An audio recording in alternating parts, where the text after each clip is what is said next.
Les radioamateurs sont des personnes qui pratiquent sans intérêt pécuniaire un loisir technique permettant d'expérimenter les techniques de transmission et par conséquence d'établir des liaisons radio avec d'autres radioamateurs du monde entier. En Algérie, les premiers centres d'écoute ont été créés durant la guerre d'Algérie et sont toujours actifs, le cas de celui-ci qui se trouve à Larouat, dirigé par des anciens moudjahidines ou encore appelés radioamateurs. Décoder un code morse est devenu plus qu'un passe-temps pour eux.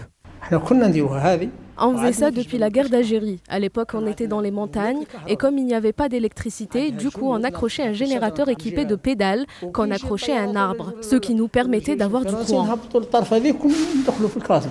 Depuis que les hommes se font la guerre, la circulation de l'information a toujours été un facteur important, voire décisif. Mais aujourd'hui, ça va au-delà de tout ça. Le but étant d'acquérir le plus d'informations possible, qu'elles soient scientifiques, culturelles ou techniques. Sur le plan de communication, c'est de créer une certaine crédibilité entre les peuples et les différentes cultures.